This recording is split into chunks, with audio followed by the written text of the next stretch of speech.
Here in Greater Des Moines, we're the unexpected sports mecca that feels like home. We are the big ballers, the little kickers, the underdogs, and the bulldogs. We've got events wacky and wild, big and small, we host them all. And that old sports cliche, nobody believes in us? Nah, when you come here, you'll believe. Because in Des Moines, only the S's are silent. Let's go!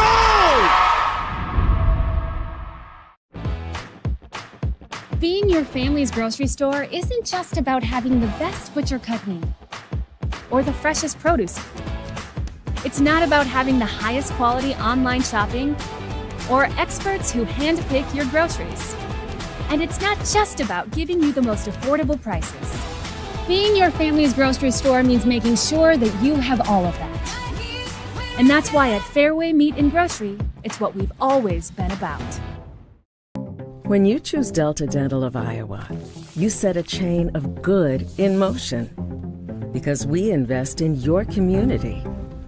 So whether you get your plan at work or purchase it through us, you get more than great dental and vision insurance. You make a difference for others. Choose Delta Dental for your smile, for your health, and for your community. In Iowa, we all play by the same rules. Hard work pays off, practice makes perfect, success is something you earn, and teamwork helps us all be winners. The Iowa Pork Producers Association is proud to support statewide high school athletics. Because on our team and on yours, what we bring to the table is what brings us all together. Learn more about our commitment to Iowa at iowapork.org.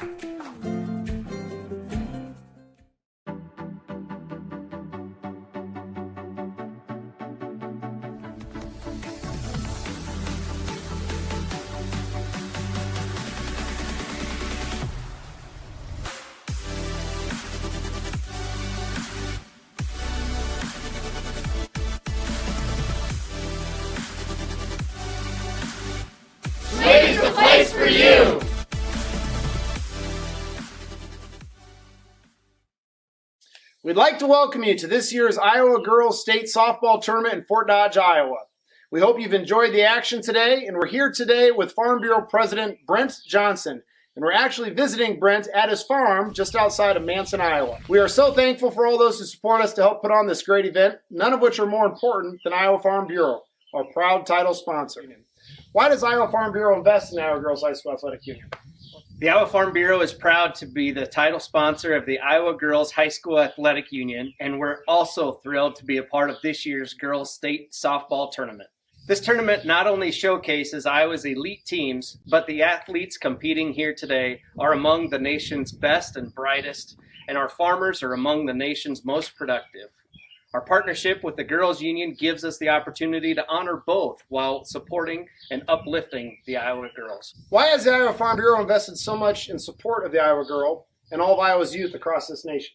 Well, we at Farm Bureau believe in championing Iowa's youth. After all, one day they will be our state's future leaders. The Iowa Farm Bureau Scholarship Program, we've given over $500,000 every year to kids across the state. We've also teamed up with the Iowa Girls High School Athletic Union to sponsor concussion insurance at no cost to those athletes or their families so that they can continue to compete at a high level. We've also provided teachers over the last 8 years with over $450,000 so that they can properly equip their classrooms. And most recently, we've gifted $1 million to the FFA Foundation for their efforts to increase agriculture awareness and support their chapters across the state. The student athletes participating in this year's tournament are taking home some great souvenirs. The signature ball program, a memento that they can take with them so someday they can look back on their experiences here and know that the effort that they put in has really paid off, and really congratulate all those students that are competing here at this year's tournament. Thank you, Brent, and thank you, Iowa Farm Bureau. Now let's get back to playing ball. And a very pleasant good Tuesday morning to you softball fans. We welcome you to the Harlan and Hazel Rogers Softball Complex. We are on Kruger Field for today's Class 3A state quarterfinal contest. It pits the 2nd-seeded Knights of Davenport Assumption and the 7th-seeded Eagles of Saydel. Winner going to move on to the Class 3A semifinal against an opponent to be determined. We determined one half of the semifinal round yesterday. We'll determine this half of the semifinal round today. Alongside Blake Walker, Daniel Versteg with you. Welcome into our coverage of this 3A state quarterfinal here on the Girls Union Network, powered by Mid-American Energy. And Blake, what a matchup we've got. We've got Davenport Assumption, a team who you can pretty much Sharpie into the state tournament year after year, and Saydel, who's got, I don't think this is too much of an exaggeration, the best pitcher in the state of Iowa right now. Yeah, it is. Dakota Lake, 333 strikeouts this season. That leads the state of Iowa, not just the class. That leads the state of Iowa. She is a one-woman show. She is Saydel. That's what we've thought of Saydel, especially when they made it to the state tournament last year for their second ever appearance. Now they come back this year. She gets to face a Davenport Assumption team that has been a part of the title game 4 out of the last 5 years. That's how good this Assumption team is. Saydel lost to Mount Vernon last year in the semifinals. Assumption lost to Mount Vernon in the finals last year. Yeah, two teams that obviously have some experience here at the state tournament recently. And like you said, Davenport Assumption now here for the 8th consecutive season. And just a fantastic program that Tyler Edwards has inherited. Of course, it's not easy to follow up an outstanding head coach like Ron Farrell, but he's done it well to the tune of a 32-6 record. And like we said, it's never easy to get back to state. And so doing it in his first season, still a very impressive feat. Yeah, it is. And just how they've gotten here. I mean, only 6 losses, 2 doubleheader losses, both to Bettendorf and Muscatine, then a loss to Pleasant Valley and Williamsburg. All teams that are here this week. So very good teams that Assumption has played. Saydel, same thing. Saydel this year scheduled a little bit harder of a schedule because last year they felt like they weren't challenged as much. A couple more losses for Saydel this year, but I think it's prepared both teams really well to get here to the state tournament. Absolutely, and they have gotten an opportunity here to move on to the semifinal round. It's quarterfinal day in Class 3A, continuing on this quarterfinal round here on the Girls Union Network, powered by Mid-American Energy. Again, Saydel is the 7 seed. Davenport Assumption is the 2 seed. It should be a great matchup. Saydel, only 14 players on that roster, Blake, and that's something that really stands out when you look at a 3A team. You expect more, but this Saydel team has done more with less. Yeah, they have, and it's just been interesting. They don't have a JV team. Right. This is just the team they had. Some people thought, are they even going to have a roster this year? It's incredible for what they've done. Very incredible. Let's go to public address announcer Tim Fitzpatrick for the pregame introductions.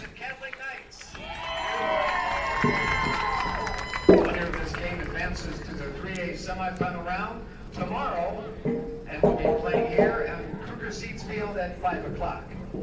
Now let's meet non-starters and assistant coaches. First of all, for the visitors from Saydel. Number 2, Billy Peck. Number 5, Rudy Thompson. Number 8, Jaden Benda. Number 12, Elsie Duran. And number 14, Abby Estrada. Your assistant coaches, and Allie Thompson. And now, here's your starting lineup for the Saydel Eagles. Leading off, quick and catching number 1, Kaden Sharp. And excited at shortstop, number 4, Dakota Wright. And third doing the pitching, number 19, Dakota Lee. Lead up hitter for the Eagles in center field, number 11, Riley Messina. Playing fifth in right field, number 16, Mackenzie McKay. Playing sixth in first base, number 7, Catherine Van Houten. Playing 7th in left field, number 17, Lucy Heath. Playing 8th at second base, number 9, Cody Tendler. Playing in the 9th position at third base, number 3, Lauren France. Head coach for the Eagles, Martin Van Houten.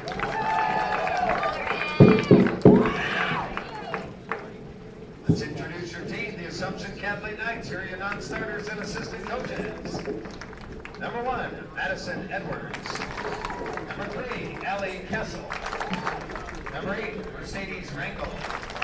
Number 9, Aaron Robbins. Number 17, Molly Rowe. Number 18, Molly Riley. Number 31, Sophia Hillebrand. Number 36, Alexis Hildreth. Number 37, Sophie Miller. And number 44, Ava Poston. For assistant coaches, Allie Timmons, Sydney Rowe, and Zach Murphy. Sorry. And now, here's your starting lineup for the Assumption Knights. Leading off playing center field, number 2, Jessie Wardlow. Batting second at shortstop, number 10, Izzy Krotman. Batting third at first base, number 32, Ellen Sun. Cleanup hitter for the Knights in right field, number 13, Abby O'Dean. Batting fifth, doing the catching, number 7, Charlotte Nidji. Batting sixth in left field, number 27, Marissa Boynton. Batting seventh at third base, number 28, Kelly Miller. Batting eighth, doing the pitching, number 11, Leah Morrow. Batting in the ninth position, the designated player, number 15, Catherine Snyder. Your flex player at second base, number 20, Bella Stockbridge. Head coach for the Assumption Knights, so long it cuts Tyler off. Edwards. Now, ladies and gentlemen, please turn your attention to the home plate area. The umpires for this 3A contest as assigned by the Iowa Girls High School Athletic Union. At first base, Bruce Kaiser. At third base, Clayton Nayland. No, you need a sheet in the ball. Strikes this morning, Mr. Arnie Kruko. Now, if you'd be so kind, turn and face the flag at the center of the ballpark as we honor America and all the veterans around the world that protect our freedom each and every day. Ladies and gentlemen, our national anthem.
And before we begin today's game, we'd like to once again thank Iowa Farm Bureau, the proud title sponsor of the Iowa Girls High School Athletic Union, for their support.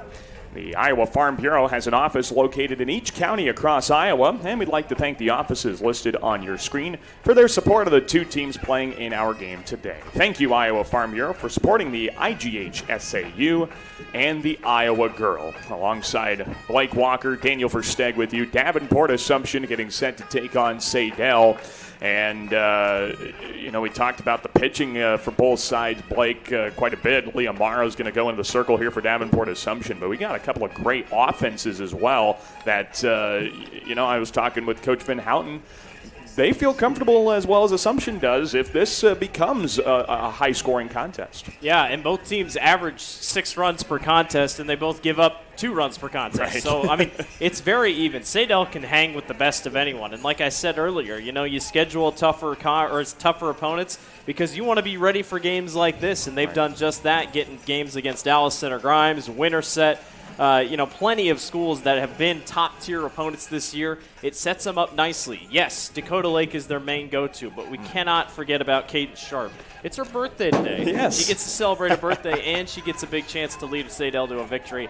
And you talked about the pitcher with Morrow in the circle. She led this team to a state championship in 2021. She's been here before. She has. That is huge for Davenport Assumption. Yeah, when you get to this stage, veteran presence always seems to reign supreme, and we'll see if it does today once again. Kaden Sharp, again, the birthday girl, is stepping into the box, and we are ready to get this one underway. Day 2 of the Iowa Girls High School Athletic Union State Softball Tournament is underway with a strike to Kaden Sharp, and we get this ball game started at 11:02 this morning. Leah Morrow, 0.64 ERA. It's astounding. She's one of the better pitchers. Yes, we talk about Dakota Lake, but, man, Morrow, a good pitcher in her own way, 182 strikeouts this year. 20-3 record, 22 starts coming into today. Yeah, that contest against West Burlington in the region final, as this one's going to bounce foul. She allowed 7 hits, a couple of runs, so pretty uncharacteristic in that regard, but still struck out 6. It was pretty dominant sending the Knights here to the state tournament. Yeah, and West Burlington's no slouch of a team. I mean, they've been good the last couple of years, but yeah, Assumption was tested, that's for sure. Against Comanche as well, 1-0 in the quarterfinals, if you will. Meanwhile, Saydel really rolled through their region, except for Humboldt 2-1. And Leah Morrow strikes out Kaden Sharp, looking to open up the contest. It's the first out. And now Dakota Wright, the shortstop, will bat. She'll be followed by Dakota Lake, also due up in this inning. That was a nice rise ball that caught the very top corner of the zone. That's a tough call. This first inning is just kind of feeling out, not just the pitcher, but you're feeling out the umpire as well. You're feeling out where the zone's going to be. But as you mentioned, too, it's very important to get an idea of what kind of speed you're going to see as that riser misses high. And, you just got to get comfortable with Fort Dodge. I mean, nobody walks onto this field the first time and says, all right, I'm ready to play a softball game. There's a strike to the outside corner. This home plate umpire, Arnie Kruko. Bruce Kaiser is the umpire along the first base line, and Clayton Nalen is along the third base line. Wonderful umpiring crew provided by the Iowa Girls High School Athletic Union. There's a swing and a miss and a riser once again. He loves the rise ball here early, and it's tough. Zarin on the other field yesterday described it as it's like seeing candy. I mean, it looks great coming at you. It's the forbidden candy, if you will, and Dakota Wright strikes out on another rising fastball from Leah Morrow. Like you said, you're in the box and you see that pitch up. Yeah, it's right here. You can elevate on it, but it just keeps sailing, and by the time you're swinging at it, it's too late. And a pair of strikeouts to start the contest for Leah Morrow. Now her pitching counterpart, Dakota Lake, steps into the box and takes one to start off the at-bat. We talked about Dakota Lake in the circle, 333 strikeouts, but on the hitting side, she's just as good. Yes. 7 home runs, 33 RBIs, a .467 hitter. Takes a strike there. Yeah, you mentioned it in the pregame. Saydel is run as Dakota Lake is performing, and that's not just in the circle, like you mentioned. A 1-1 count here to Lake. There's that riser and a good take from Dakota. Dakota Lake, she's been hitting the ball really well all season, but especially lately. She was 6 for 9 in the regional tournament. Home runs, she's driven in 5 runs in regional play. Here's a pop-up. Charlotte Nidji goes over to the dugout, and she makes the catch. And that's a 1-2-3 inning for Leah Morrow in the top half of inning number 1. The Eagles go down in order.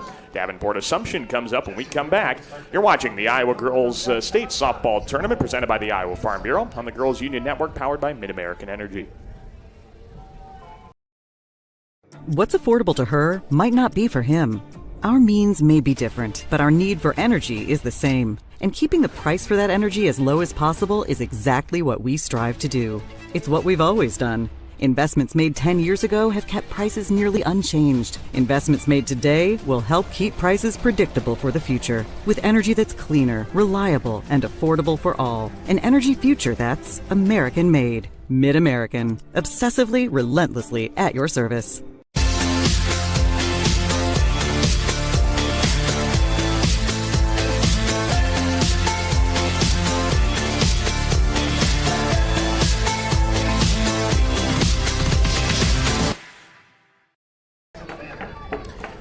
Hey fans, Central College has you covered with career-building programs. And with tuition less than $20,000 a year and tons of scholarships, it's the best decision ever. Apply today at central.edu. A very quick top half of the first inning leads us to the bottom half of the first inning. Jesse Wardlow, Izzy Krogman, and Helen Sons are going to be due up for a Davenport Assumption team that has been to state in each of the last 8 seasons. And like you mentioned, Blake, they have stuck around a long time as well. A lot of state championship game appearances. They make it to Friday and Thursday very often here at the state tournament. That's one thing for sure. They are going to have their work cut out for them. We've talked about her. We're going to finally see her. Dakota Lake, senior, 23-6 record, an ERA just under 1, 0.99. And pitch missed up there, but the number that you talked about in the pregame as well, Blake, and we've got to highlight 333 strikeouts. She's thrown over 1,000 strikeouts in just 2.5 seasons. You know, that first year, her sophomore year, she played travel ball along with her varsity schedule, and now she's played the last 2 years varsity. So 2.5 years and 1,000 strikeouts. Just a very impressive performance, as our home plate umpire Arnie Kruko had something to say to Tyler Edwards, the head coach of Davenport Assumption, in the third base coaching box. I wonder if you can see on her pants, she has a rip that seems to be getting larger. Yeah. I wonder if it's like, hey, next time she comes in, tape it or something. Yeah, I don't know if it's a protection thing or. Another crazy thing about Dakota Lake, every game she's played, every pitch she's thrown. Only a couple pitches have been thrown by the other pitcher for Saydel. That's how crazy that is. Yes. And for 3A, it's so rare because in 1A and 2A you see it because, yes, rosters are smaller. But because Saydel's roster is so small, Dakota is it. I mean, she is the pitcher. Well, and at the bigger classes, too, you start talking about double headers, and you want to throw a different arm to your second game of the opponent. This is a floater, and it gets over the head of the shortstop right, and into left field for a base hit. That rolls all the way to the fence, and a leadoff double for Jessie Wardlow. She's got a Kruger Seats extra base hit. I mean, just perfectly blooped over the top, and she has such blazing speed, and that's what you expect out of Assumption. I just swear they're fast athletes. Track, cross country, and Wardlow gets right around the corner, and that one just perfectly bloops right. 8th double of the year. Extra base hits in today's game brought to you by Kruger Seeds, your local seeds dealer. Visit KrugerSeed.com today. So Izzy Krogman has a chance right out of the get-go to get Davenport Assumption on the board. Dakota Lake finds some trouble. She shows bunt. Runner's going anyway. Throw to third. The tag is late. And a stolen base for Jessie Wardlow. A very gutsy play. With the bunt not being laid down, Wardlow still gets to third. Boy, she just barely got that leg there before the tag could be applied. But, again, speed kills. That was really a really good job of the stolen base. So now 60 feet away from getting the Knights on the board. Showing bunt, and that one's away from the catcher. Here comes Wardlow. Davenport Assumption leads 1-0. It's just the aggressiveness. I mean, why not? We're seeing that early out of Coach Edwards and his squad. They don't seem to care early. They're going to do whatever they can to score.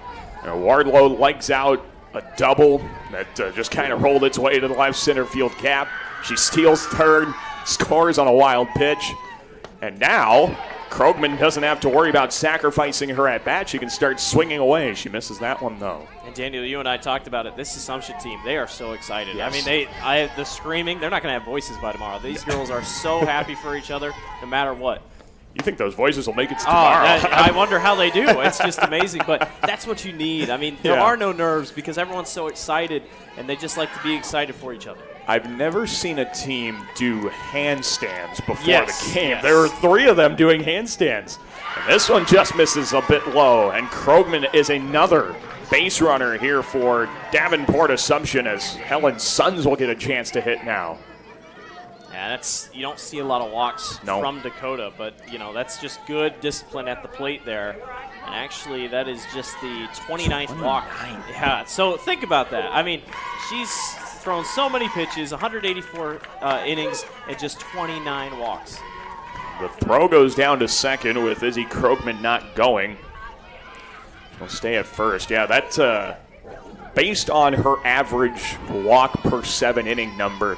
That's the only walk she's going to allow today. If the law of averages, play out today. She's ahead here to Sons, and a bunt up the first baseline. It's played by Van Houten. Catherine Van Houten goes to Colby Tenberg covering first base and gets the force play, but the bunt moves the runner into scoring position as Abby O'Dean cleanup spot comes up. Sons sees something. She's going to go over and chat with Abby O'Dean here. And I love that. I think that's one of the coolest things, even going back over here. She's like, I see something. Here's what I see. Here's what you can go about. It's always amazing to see the teamwork for that. Yeah, and this is why Davenport Assumption's so good year in and year out. They communicate. They make sure everybody knows what's to come as Lake pours in a strike to the left-handed hitting O'Dean. And you need that communication from people ahead of you in the lineup so that the middle third of the order, bottom third of the order doesn't go in totally blind. They can have an idea. Swings through an 0-1 drop ball that misses low and in.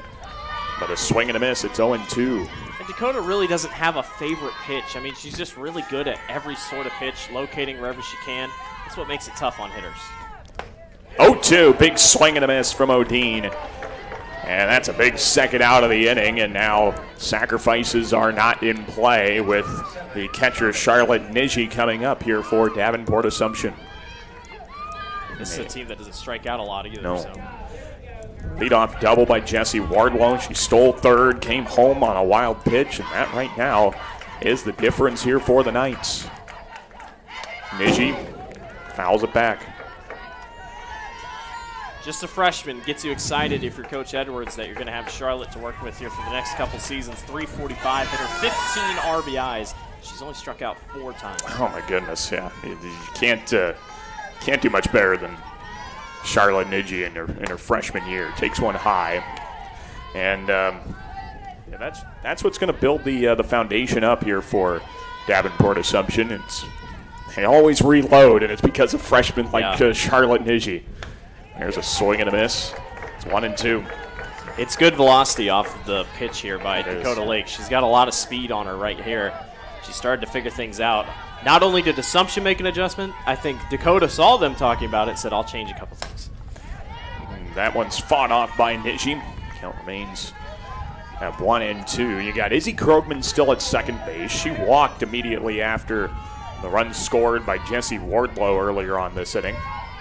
Got to second on the bunt and now has been stuck there. Lake's 1-2. And another foul off. Count remains 1-2. And these long at-bats, we talk about long pitches and so many games for Dakota. Yes, pitch count isn't something we really talk about a lot, but it is a thing. I mean, stamina is a thing. Everybody gets tired. Now the runner's going. Krogman throw to third, in and out of the glove of France. And Krogman saved. She stole third. And I don't think anybody in the defense was expecting her to. Oh, yeah, and it's weird because you see it once, and you're like, there's no way they're going to do it again. But that's just Coach Edwards being aggressive here. Another 2-2 pitch, and this one's driven way out to center field. That ball's back, and it's gone. Charlotte Niji leaves the yard. It's her first home run of the season, and what a way to do it to put the Knights up 3-0 here in the bottom of the first. Wow. How about that? I mean, that thing was perfect off the bat, and the wind is carrying a little bit out to center field, out to left a little bit. I mean, really looked effortless and makes it a home run, first of the year. Yeah, that thing carried really far, and I don't even know if Riley Pacina thought it would get that far out, but it did. Sails over the right center field wall. I'm going to go check. That might be her first of her career. I'll have to check from last year. That would be a good question, yeah. It is the first of the season, but first of the career would be what a time to do it. Boynton fouls one to start off her at bat. Well, and at the state tournament, every softball that's hit as a home run gets given to the parents. Right. So she gets to keep that. It's definitely got to autograph it, right? Oh, yeah. You have to. Autograph it. You got to get the big clear case for it. And these balls do have the logo on them. So they aren't just normal softballs. Yeah, it's awesome. Man, what a job that the Iowa Girls High School Athletic Union does in putting on this state tournament. Fort Dodge, the city of Fort Dodge. That is her first career home run. First career home run. At the state tournament, That's awesome. Well, spinning ball and throwing out Marissa Boynton is Dakota Lake. Boy, 2 extra base hits. One's a 2-run home run off the bat of Charlotte Niji. And Davenport Assumption's up 3-0 as we go to the top of the second. You're watching the Girls State Softball Tournament presented by the Iowa Farm Bureau and the Girls Union Network powered by Mid-American Energy. In Iowa, we all play by the same rules. Hard work pays off, practice makes perfect, success is something you earn, and teamwork helps us all be winners. The Iowa Pork Producers Association is proud to support statewide high school athletics. Because on our team and on yours, what we bring to the table is what brings us all together. Learn more about our commitment to Iowa at iowapork.org. Living your best life means something different to everyone, especially when it comes to healthcare. That's why Mercy One offers compassionate, personalized care. We are here for you with one team of experts, providing access to the primary care and highly rated specialty care you need, easily and conveniently. So go ahead, live your best life. We're with you every step of the way. Mercy One, your best life, our one purpose. Very eventful first inning. Leah Morrow retires the Saydel side in the top of the first.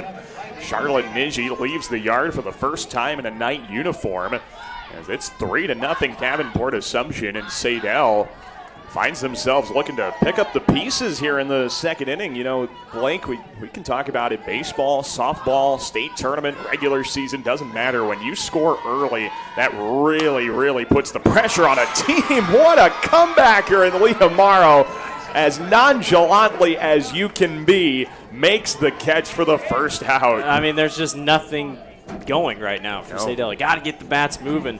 And I think, it's just something to look at. Umpires going over here and having another chat. Maybe it's something just overall pitching-wise, or I'm not sure. It's he's talking with Martin Van Houten, the 10th-year head coach of Saydel, 15 years as a softball varsity coach. Spent some time at Des Moines East as well.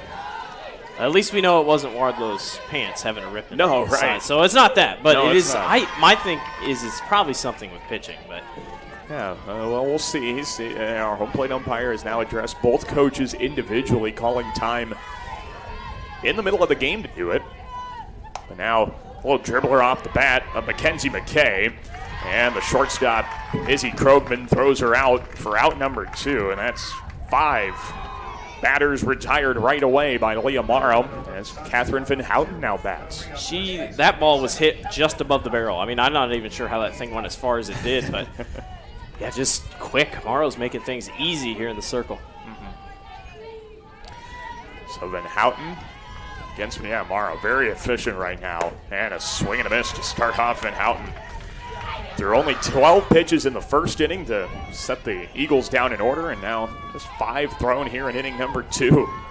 Working her way through the Eagle order with ease so far, and a riser for strike 2. Van Houten's got the best shoe game I've ever seen. She's got Lightning McQueen on her left foot, and her right foot I can't tell, but it's Lightning McQueen on the left foot, so that's great awesome. Shoe game here for Van Houten. That's awesome. 0-2, just off the plate.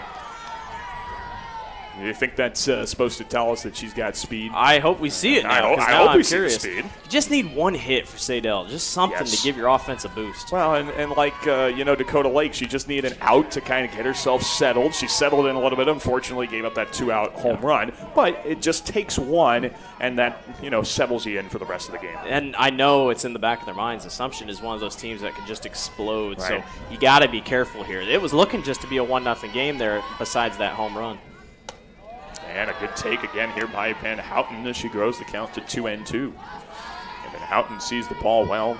She's on a 6-game hitting streak heading into the state tournament, and that's what coaches always talk about. It's a typical answer. You want to be playing your best softball heading into the state tournament or into regional tournament, and I think Catherine Van Houten doing that. Of course, her dad, Martin Van Houten, the head coach of Saydel. What a cool opportunity that those two have, father and daughter, to get to participate here at the state softball tournament together on the same team. Long at bat here by Van Houten. And she takes one just inside. Tough take. The count is full now.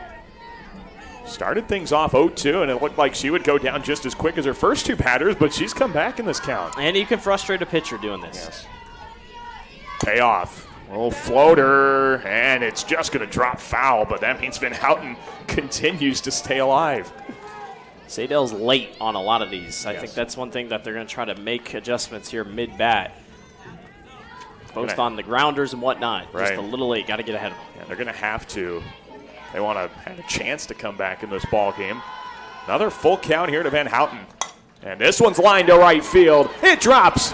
And he'll throw to first from right. It's not in time. And Saydel's got their first base hit of the ball game on a 9-pitch at bat. Van Houten reaches for the Eagles. I got to give credit, though. Abby O'Dean made that a play at first base. I mean, that thing looked like it was probably just going to be an easy walk on to first. That was a closer play at the first baseline than we thought it was going to be.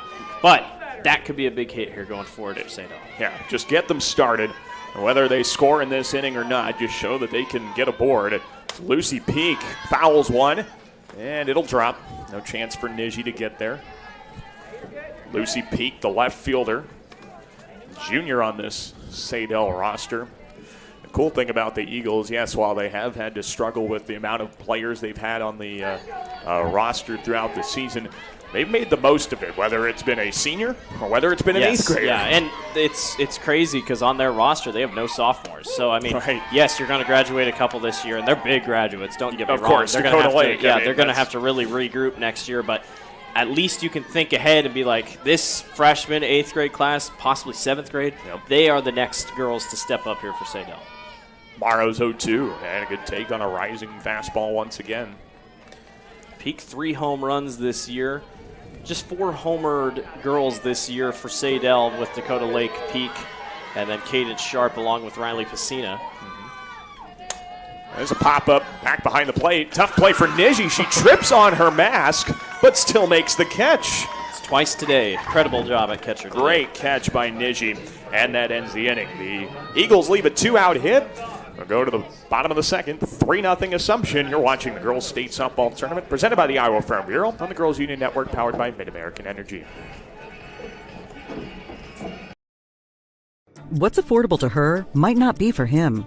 Our means may be different, but our need for energy is the same. And keeping the price for that energy as low as possible is exactly what we strive to do. It's what we've always done. Investments made 10 years ago have kept prices nearly unchanged. Investments made today will help keep prices predictable for the future. With energy that's cleaner, reliable, and affordable for all. An energy future that's American-made. Mid-American. Obsessively, relentlessly at your service.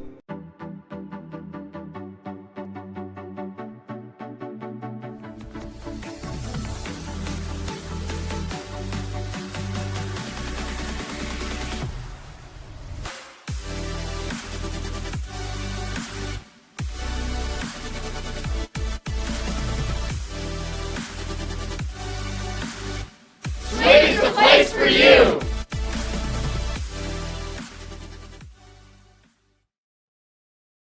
Pleased to welcome you back to the Harlan Rogers Softball Complex here in Fort Dodge. The first pitch here to Callie Miller's fouled off. You're watching a Class 3A state quarterfinal between the 2-seeded Knights of Davenport Assumption and the 7-seeded Eagles of Saydel. It's 3-0 Knights. A big 3-run first inning. Every crooked number on the board is big, but especially in inning number 1. Lake just misses the outside corner. They score early and score like the Knights did with 2 extra base hits, 1 leaving the yard. And they feel pretty good about their chances here against Dakota Lake, who misses low and in. Winner of this game gets the winner of Dubuque Waller and Benton. Benton, the team here at the state tournament who has the most losses coming in, 14 losses. But, Daniel, they are the hottest team coming into the state tournament, if that makes any sense. They are unbelievable. I understand what you mean. It's another foul ball. Yeah, the loss number can pretty much shove itself at this point. You know, it's goodness gracious. They are playing some red-hot softball. They tore through their regional tournament. Made Mount Vernon look like nothing at the end of the season. And that is not easy to do, my goodness. This one's inside, and Miller's worked the count full. Yeah, that ball game should be starting here in about 5 minutes. Yeah. So we'll see what happens in that 3A quarterfinal. Still got 2A and 1A to play today. There's a clean single back where it came from, up the middle. And Callie Miller reaches to lead off the second inning. Davenport Assumption another leadoff base runner. Yeah, and that's exactly what you need, and that's what got them going in that first, because their ability to steal bases the way that they do, you just give yourself such a good advantage here.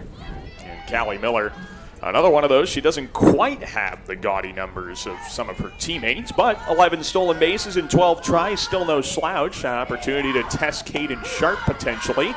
Blake Borger's a strike in there to her pitching rival Leah Morrow.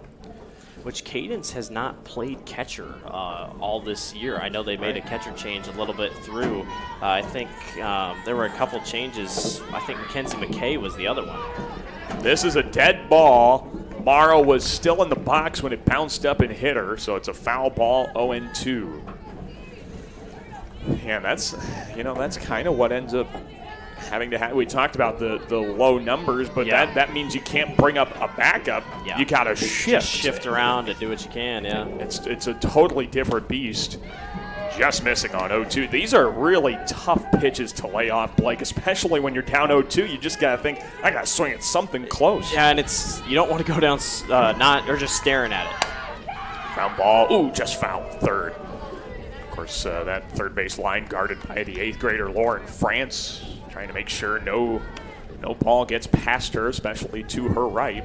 Keep an eye out for Lauren France next couple of years. She has been a star in the making this year. Really going to be one of the leaders for the Eagles the next couple seasons.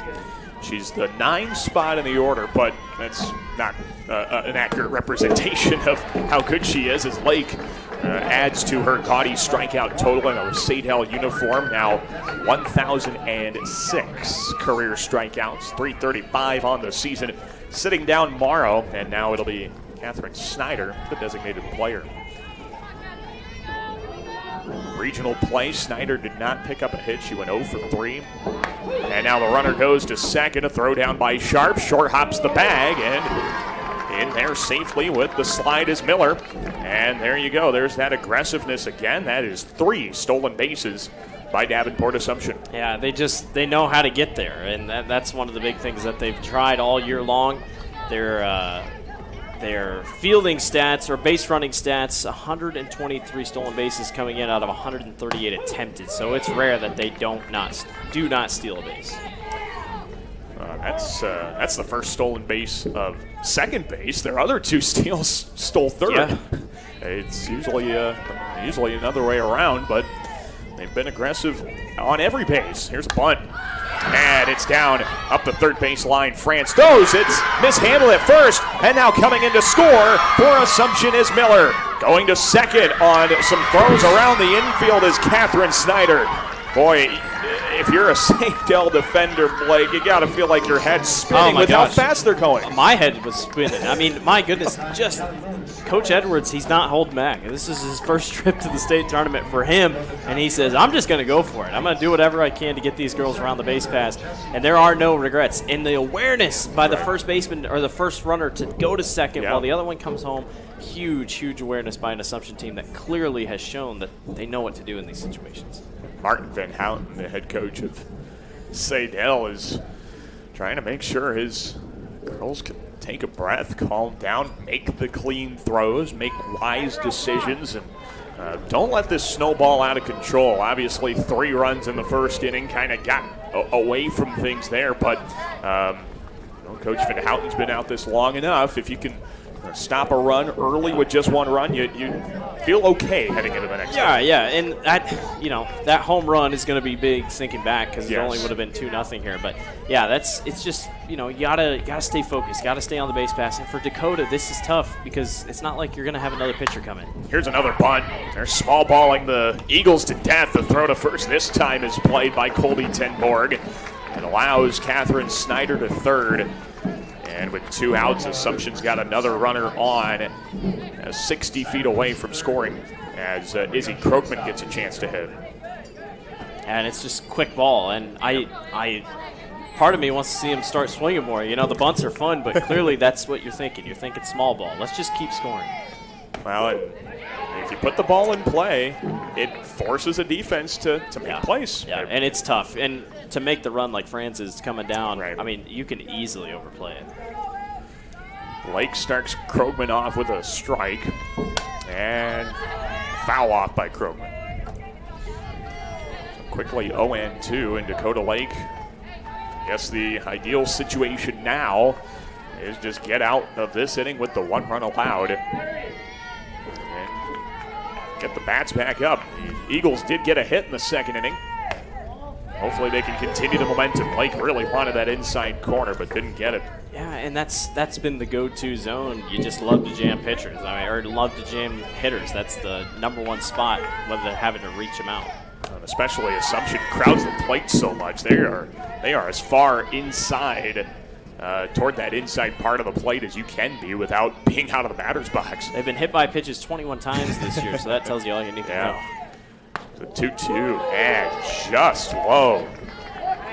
Counts full, and once again, Assumption works a count back and fills it here against Dakota Lake. Big payoff. It's high, ball 4. What an at-bat by Izzy Krogman. She walks for the second time today. And now the Knights have runners on the corners, probably for just a pitch. We'll maybe see Krogman go as Helen Sons now bats. Well, and I was kind of disappointed she had to bunt last time because she has such good power. She's such a good hitter. This time, there are no bunts. She can swing for the fences here. Now, left-handed hitting first baseman.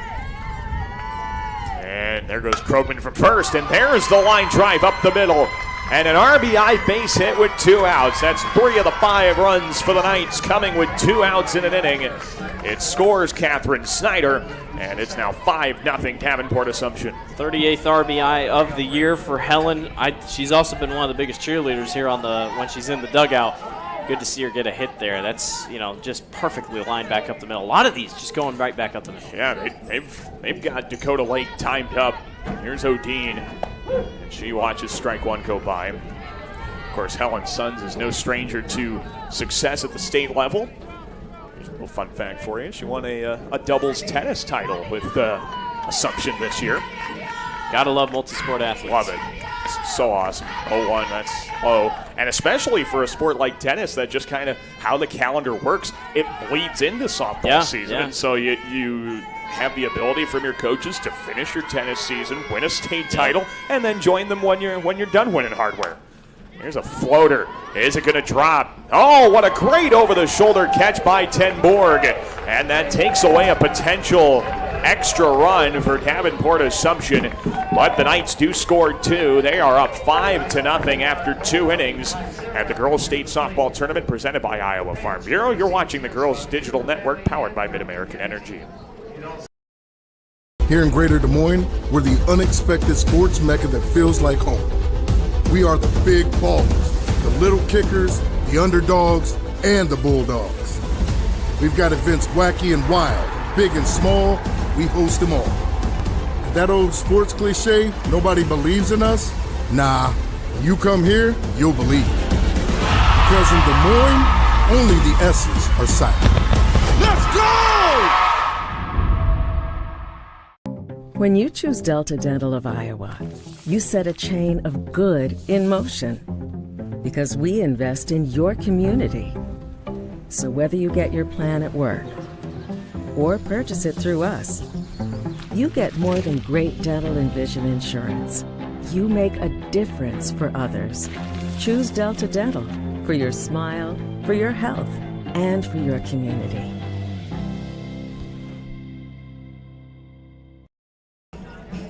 Two innings complete here in a Class 3A state quarterfinal. Alongside Blake Walker, Daniel Versteg, pleased to be bringing you the Class 3A state softball tournament here on the Girls Union Network, powered by Mid-American Energy. It is 5-0. Davenport Assumption and Saydel picked up a base hit with 2 outs in the second inning. And Blake, you just hope if you're an Eagle fan that kind of shows them, hey, we can do it. We just got to put our heads down and get to work here the next few innings. Rallies in softball are crazier than you think they are. And Ten Borg here, this is a good person to have up. You just had an incredible grab to end that half inning. Now you get a chance to get things back rolling here on offense. She swings at an 0-1, and that one gets straight back and out of play. And rolls down the bleachers as well. Got to give a shout out to Charlotte here behind the dish. She's made 2 great catches. Yes. She's done so well here in the box. Not only that, she had her first career home run today. I mean, she's just having a great day. She is having about as good a day as you can have in Fort Dodge. This up and away. It's a 10 board. Yeah, that one catch she had to end the second inning, she nearly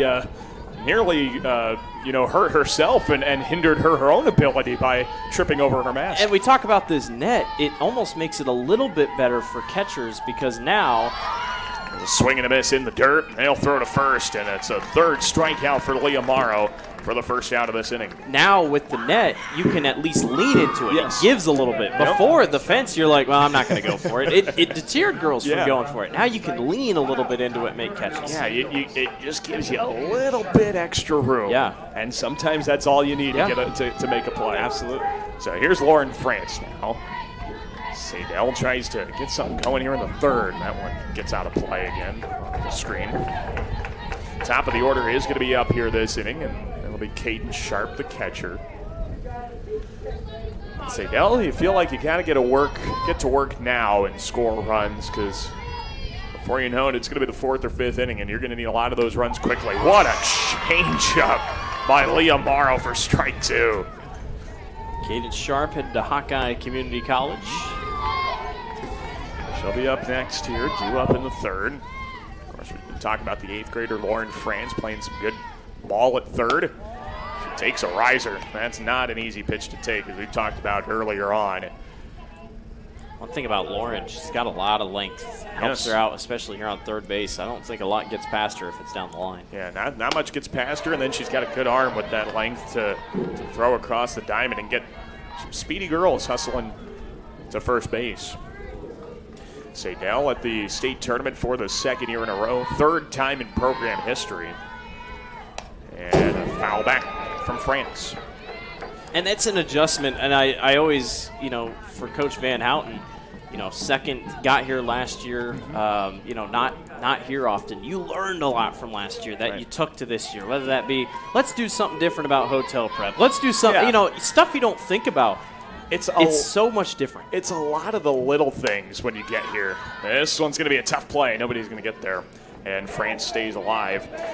There are so many little things that happen, whether it's how we want to treat our Monday night meal, if we get the chance to play, or our Tuesday lunch, however. My alma mater made the state tournament in basketball the first year ever. Lost in the first round. The next year they said, let's not do a pep rally before we take off. So then they didn't do it. They go to the state championship game. Don't know if that is any correlation, but it's different. And you're like, all right, this is what we're going to do differently to prepare these girls better. Whether or not it makes a difference is irrelevant to the coach who says, we didn't do a pep rally. We went to the state title game. We are not doing a pep rally anymore. Another tough play for Niji right in front of the plate, and she makes it look easy. Throwing the mask away this time, making sure she's not going to trip on it. It's out number 2. I maybe saw 1 catch by a catcher yesterday in total in 3 games I called, and now I've seen 3 here today. So yeah. And this one's different in that it doesn't end the inning. The other 2 by Niji ended their innings. As Caden Sharp bats. This is a ground ball back up the middle into center. It's a base hit, and a good job by Jesse Wardlow to cut it off in center. But Saydel's on once again. Unfortunately, Blake, it comes with 2 outs. But again, you just hopefully start building some momentum offensively. It's amazing. Some teams are really good with 2 outs. Some teams aren't good with 2 outs. And it's weird because you think, well, your back's up against the wall. It's a lot more pressure. But this is where you got to play loose here. You got a good part of the lineup to do this. Yeah, this is the heart of the order. Dakota Wright taking a strike to open things up. Yeah, you mentioned some teams are good with 2 outs. 3 of the 5 runs here for Assumption today have come with 2 outs. When there was the home run in the first or the base hit in the second. There's a bunt up the 3rd base line. It'll stay fair, and they'll have no play to first. That's perfect. I mean, that is about as good as it gets. They were waiting for that ball to turn into the other side of the chalk. It never did. Yeah, Callie Miller, and that's the right play. If you think it's got a chance, you got to let it go. But unfortunately, does not work out.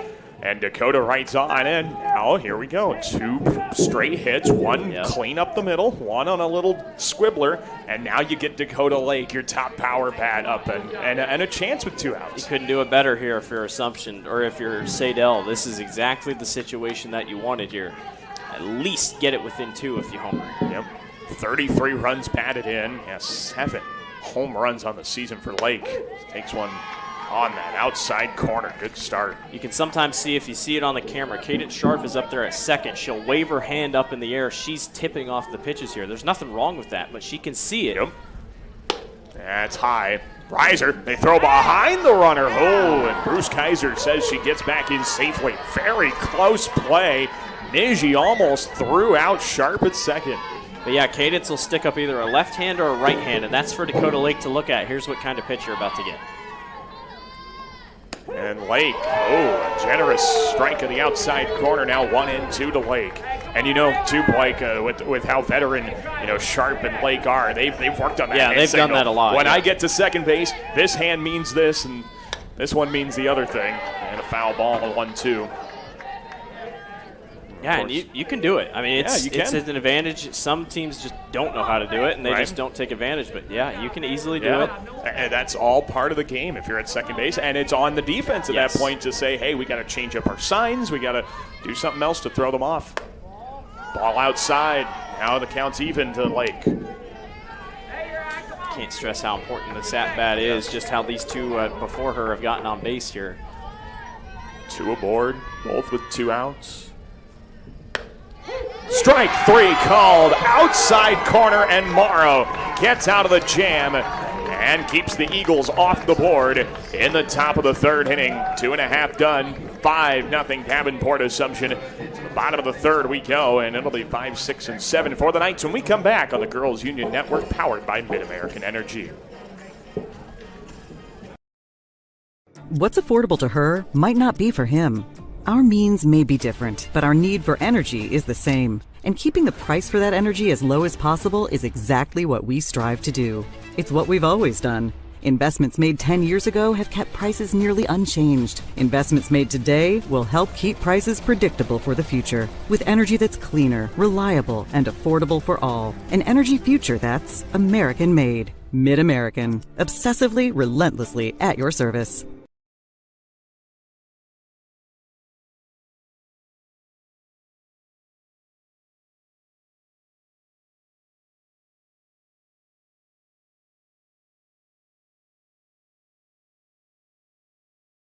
Hey fans, official state tournament merchandise is now available online. It's time to get your smartphones out.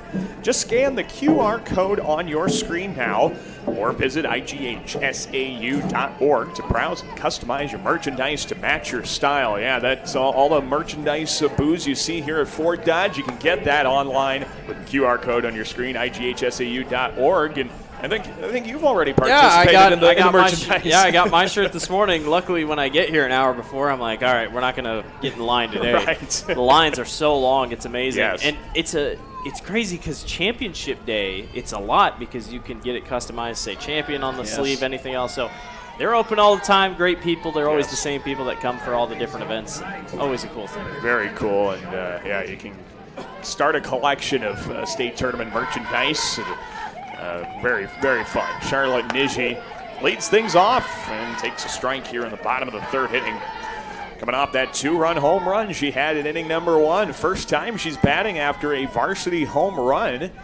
And 0-1. There is a strike in that outside corner. So the umpires adjusted just a little bit. That was not called in the 1st inning, and now we're starting to move that zone just a little bit. Yeah, that plate was pretty tight the first 2 innings, but now that outside corner expands a little bit as this one is just outside. Notice how it was Dakota who went down swinging because of it, and now she's pitching. She's like, all right, well, I'm going to go right back to this corner every time. Yeah, she knows what to do. And she goes to the outside part. Niji goes with the pitch, grounds it to second, and Tenborg throws her out at first for the first out of the inning. Well, it's always interesting because it's high and away. Usually if you're looking for grounders, obviously you're going to go low. Right. But since it's a high and away, that right side of the field where we're looking at needs to be ready to go because just like that, that's how it plans to go. And Colby Tenborg has done a fantastic job at second. They've asked a lot of her. She's had to cover first base on bunts. She's had to play some floaters over her head, ground balls. She has done a fantastic job. Only mishandling the one low throw she got from 3rd earlier on. Boynton bats here for the Knights and watches strike 2 go by. Dakota's getting in a little bit more of a groove, and that last half inning we started to see her throw a lot more strikes. She's figuring something out here in the circle. Big 0-2. Just missed. Cadence doing all she can to frame that. Whatever you can to maybe help encourage a call, you do, but doesn't get the benefit there. And Lake delivers, low and away. This is the first inning that Davenport Assumption did not get their leadoff base runner on. They led off the first with a double, led off the second with a single. This inning leads off with a ground ball. Lake's 2-2, runs inside, and Boynton backs away from it. Full count here to the Assumption left fielder. Marissa Boynton grounded out to Lake to end the first, and there's a hot shot foul just wide of first base. Count stays full. With the exit velocity on some of these hits for Assumption, that's one thing. They are such power hitters, which, again, 7 home runs, now 8 on the year. It's just really weird. Well, and it's also impressive, too, because a lot of these hits, this inning anyway, foul ball, ground ball, have gone the other way, too. Full count, and off the handle, Boynton stays alive. Boy, they make Dakota Lake work so hard for all of these outs. So many full counts, so many foul offs with 2 strikes. Assumption is making Dakota Lake throw a ton of pitches here in this outing. Payoff to Boynton. That's fouled back again. What a battle here by Marissa Boynton. She's going to see the 9th pitch of this at-bat.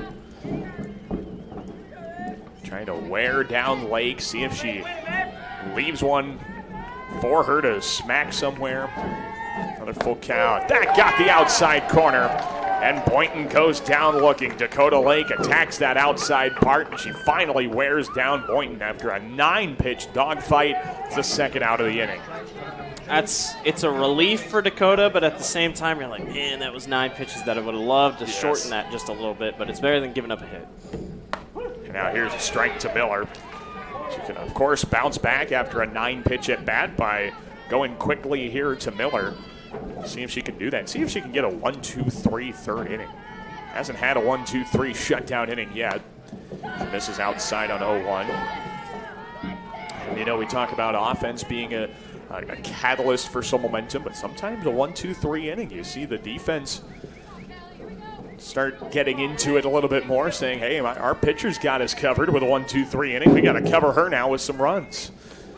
It's a ground ball, softly hit. Going to be a tough play. Glove flip to first is in and out of the glove of the first baseman, Van Houten. Ten Borg almost had another great defensive play, but unfortunately allows a base runner, and that'll bring up Leah Morrow. Man, there are a couple things. First, that was that thing stopped going to the dirt. Right. But the glove, you don't see a lot scoop. of glove to glove. That's an interesting decision, but just couldn't hang on. Yeah, unfortunately, the transfer not quite as clean as Saydel would have liked, and the inning continues for Davenport Assumption as Lake starts off Morrow with a ball. The danger with a 2-out error like that is that you leave a team stick around longer than they should in an inning, and that really makes things interesting. And now Sharp has trouble with a pitch in and out of the glove on her transfer, and it allows Callie Miller to get to second. Just minor mistakes. That's not technically an error, but you already got 2 on the board. Just a simple miscalculation, and now you got a runner in scoring position. Yeah, and again, you view it from the lens of this inning should be over. Assumption gets a free out, and they foul one back on 1-1 from Leah Morrow, who struck out in inning number 2. Yeah, that's the last thing Saydel wants to see in the scorebook is how Callie Miller has gotten on base and has moved to second. Error and a pass ball. 1-2, Morrow shoots one foul. I always love the pitcher-pitcher matchups because you know what the pitcher's thinking across from you. I mean, you know what she's thinking. That's what makes a lot of pitchers are really good hitters as well, and that's the reason why. Yeah. Here's Lake's 1-2. And Morrow somehow got around on that pitch inside and fouls it off. Great catch down the third base line. Yeah, there you go. Tim Fitzpatrick, the public address announcer, gives him some props as well. Well deserved. especially when you don't have a glove. It is not easy to catch a softball bare Yeah, hand. it hurts. It hurts a little bit. It definitely does.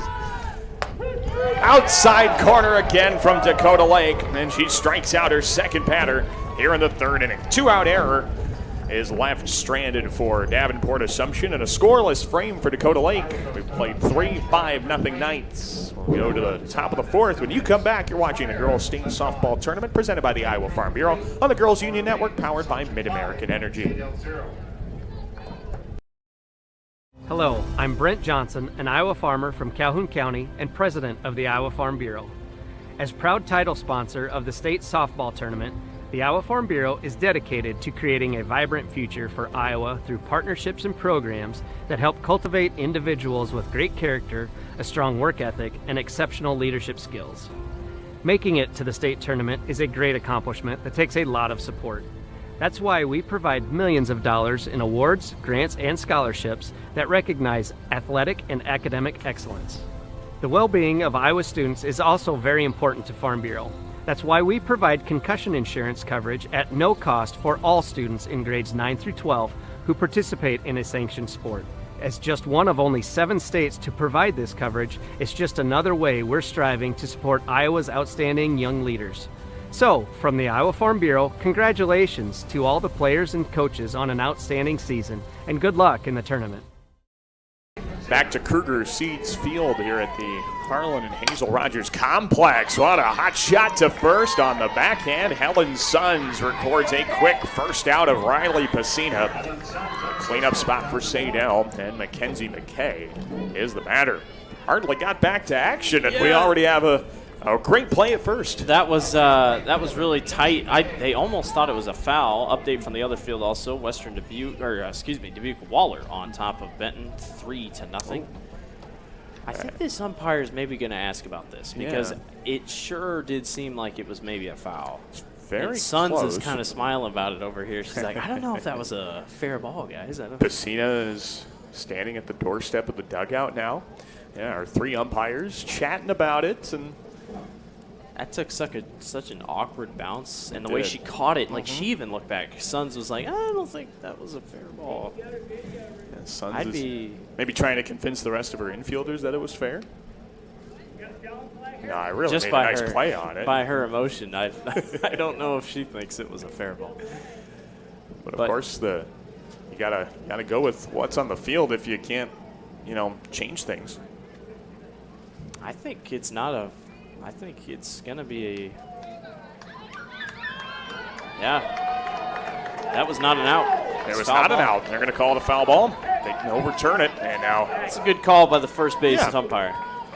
Of course, go with the play as it happens, but then if you think you saw something differently, then get the home plate umpire involved. Get the third base umpire as a middleman, and of course Tyler Edwards, Davenport Assumption head coach, wondering, hey, we deserve an out. Why don't I don't know we get the out? if our viewers saw a replay. Our screen is down here, so we don't have replay. But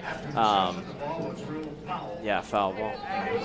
Yeah, it was played just to the right side of the first base chalk on the backhand there by Sons.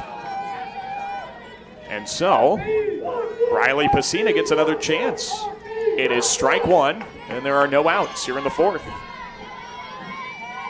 And now, Pacina wants time. She's got to regroup. She was in the dugout after all that, thinking she had grounded out. Yeah.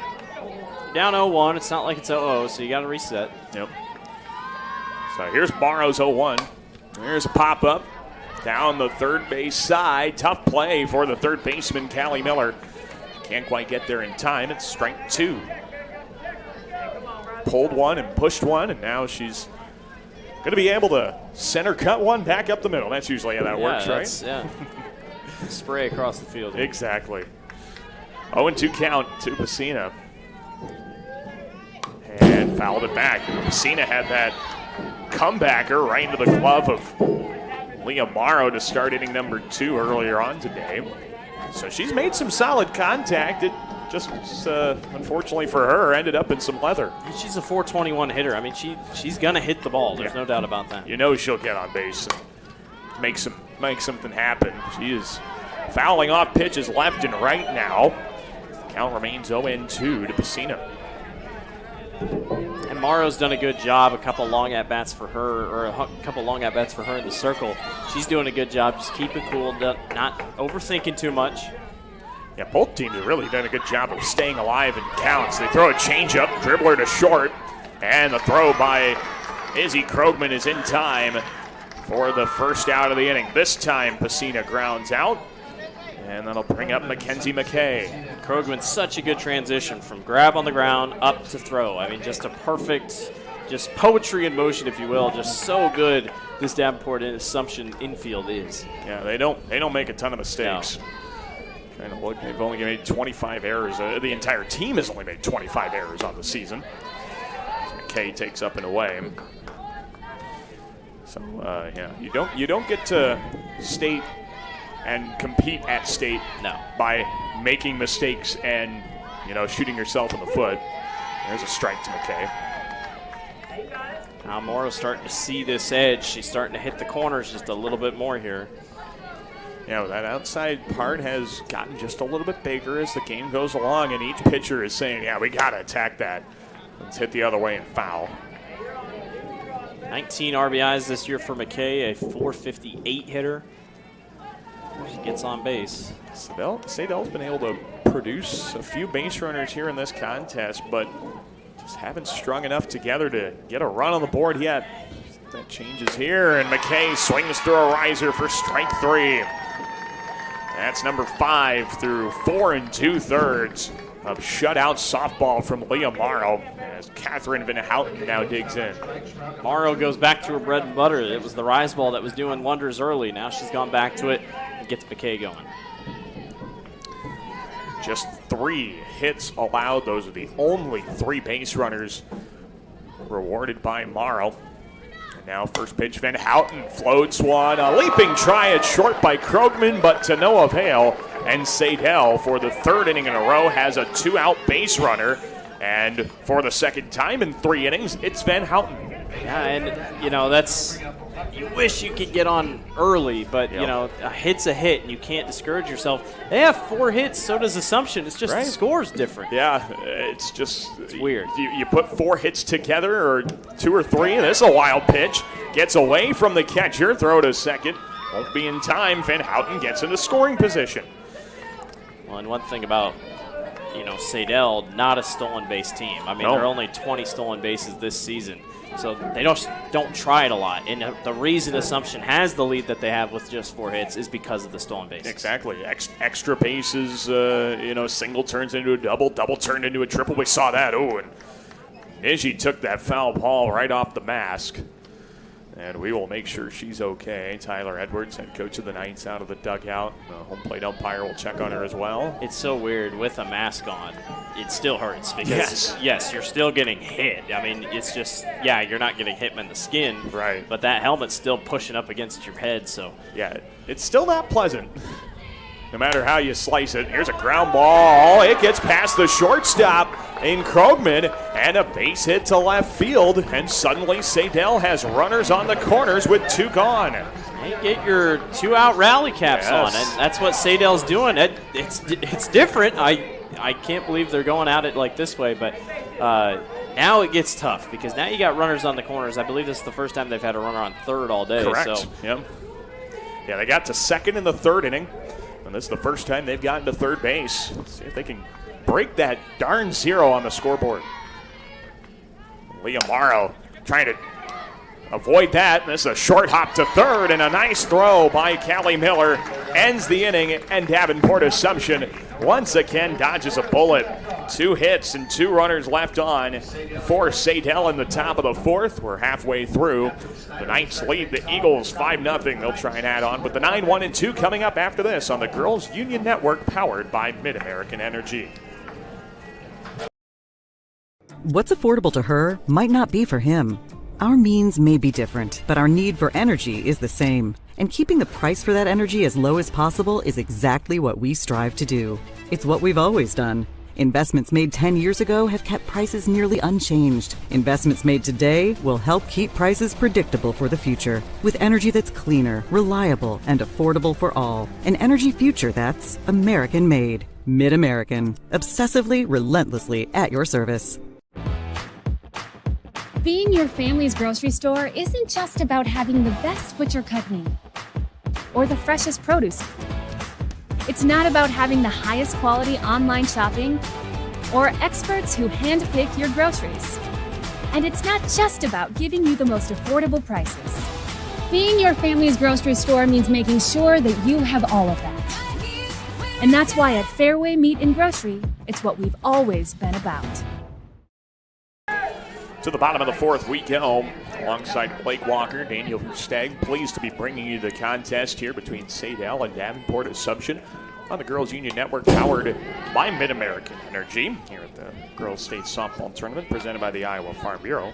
It's Catherine Snyder leading things off in the bottom half of inning number 4. Davenport Assumption holding on to that 5-run lead. Dakota Lake trying to shut down the Knights. Here's a slow dribbler, right side, second baseman, 10 Borg. She's been busy, and she continues to do her job well for the first out of the inning.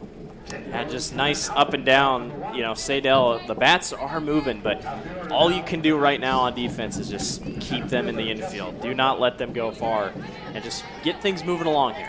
Yeah, just keep eating outs, keep getting your bats back up. Things are starting to build for Saydel. They've been progressing well the last few innings.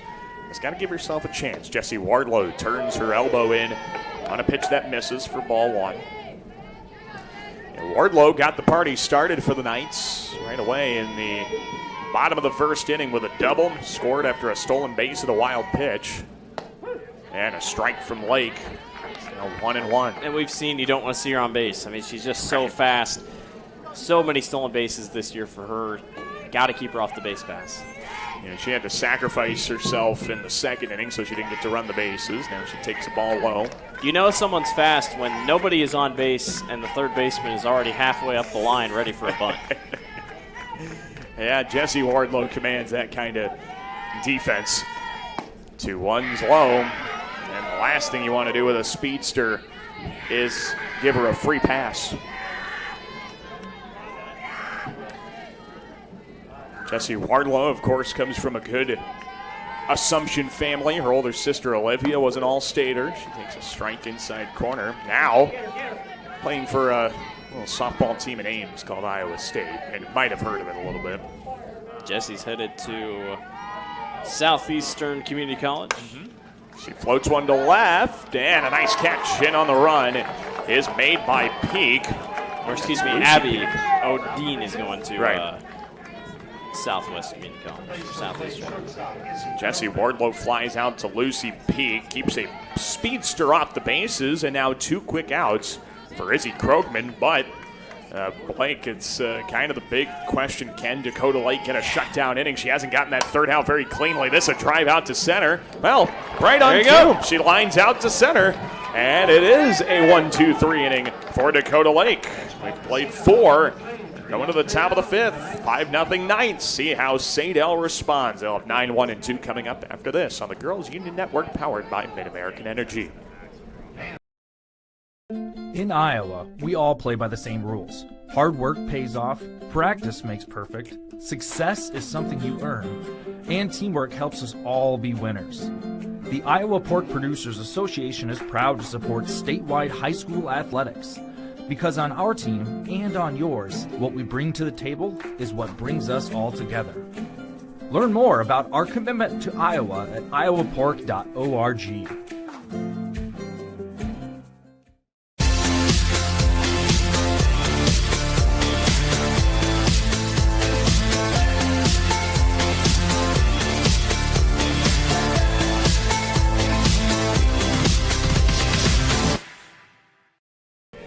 Hey fans, Central College has you covered with career building programs, and with tuition less than $20,000 a year and tons of scholarships, it's the best decision ever. Apply today at central.edu. Alongside Blake Walker, Daniel Versteg with you. We're going to the 5th inning. Saydel finds themselves down 5 to a perennial power in Assumption, but this will get the party started. Base hit to right. O'Dean comes up firing, and it is late. Lauren France gets Saydel's first base hit outside of a two-out scenario today. And now, if I'm Saydel, I'm like, oh, here we go. This is the time to go. And you get a good part of your lineup here starting to move forward. So that is a great hit coming up big by the freshman. By the eighth grader, the eighth grade 9 spot. Getting a base knock here for Saydel. Now the top comes up, and Sharp fouls one off. And Saydel's 5 prior hits to that one all came with 2 outs. They were able to get a couple runners into scoring position the last 2 innings, but still haven't broken through on the scoreboard. Let's see if this is the time to do it as Sharp takes high. 6 hits. Yes. Assumption only has 4. You know, you're just it's just nuts. And you could look at the 2 errors and say, yeah, but that really hasn't been a big difference, I'd say. No. So it's just the hits have been a little bit more impactful. Of course, you had the home run, you had the double, and then, like you mentioned, I think in the last half inning, the aggressiveness by Assumption is so much more different than what Saydel has been able to do. It sounds weird, but there's more to lose for Saydel. It just feels like, you know, you don't know what opportunities you're going to have. Swing and a miss on a 1-2 pitch, and Sharp is a big first out of the inning. Dakota Wright's the batter. Yeah, when you're down 5, you know, the last thing you want to do, Blake, is get an out on the base pass. Yeah.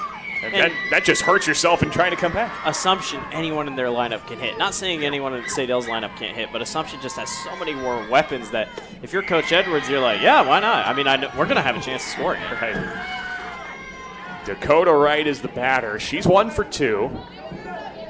Unfortunately, has also been the victim of a strikeout. 6 strikeouts from Morrow here today. Wright wants it straight back. That'll end up in the netting. Now Morrow once again gets ahead. It's 0-2 here to Dakota Wright. You hate to be that quickly behind, and that's always a tough spot because now Morrow can play with any pitch she wants here. Yeah, Morrow feels like she can throw the kitchen sink at Dakota Wright and probably get a strikeout. Yeah. Let's see what comes here. Runner still at first in France. Strike 3 called outside half, and after a leadoff hit by Lauren France, Leo Morrow strikes out the next 2. I mean, just calm, cool, collected by Leah Morrow. She's a state champion. She knows what to do in these situations. She did it as a sophomore. Now she's here as a senior. Makes it a lot more dangerous. Dakota Lake is the batter. Seeing if she can get some good barrel on it. Floats one to short, and Krogman makes the catch. And a leadoff base hit is left on the base paths, just like the prior 2-out hits for Saydel. After 4.5, still a 5-0 Assumption ball game.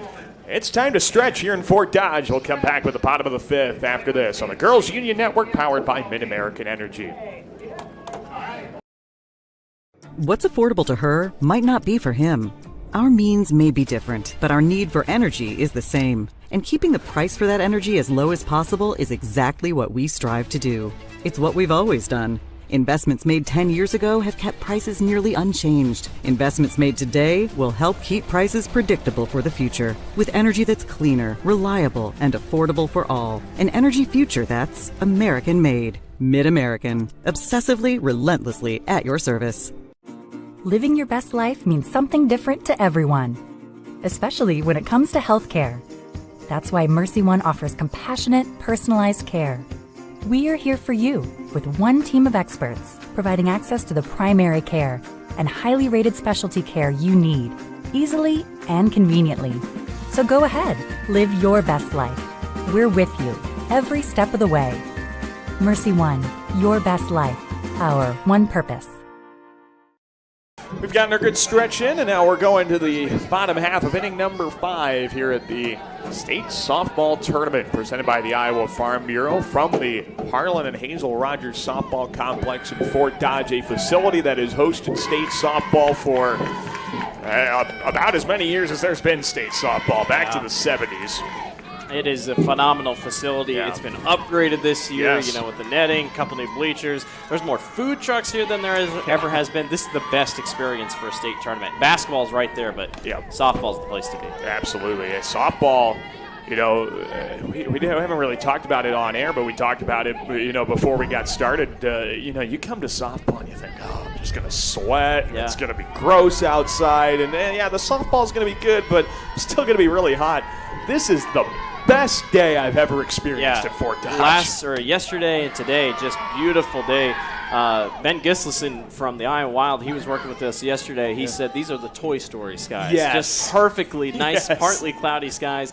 He's like, this is exactly the type of weather you want to see here at the state tournament. I think, the Fort Dodge Chamber of Commerce, if they're watching, they call this a Chamber of Commerce day. Absolutely. I mean, you cannot put your city on a better stage than on a day like today. I had the game time temperature at 71 degrees. Just beautiful. Suns is ahead 3-1, and she floats one to shallow left, and it is Wright who backs out there and makes the catch. It's Dakota Wright for the first out. You know, if it wasn't for that first couple innings, Assumption's gone quiet here in the last couple half innings. And it's just Saydel's offense just can't seem to get anything going. But Assumption, the Knights have gone quiet here offensively. Also, another update over from our other field. But forgot to mention it, Dubuque Waller on top 5-0 over Benton.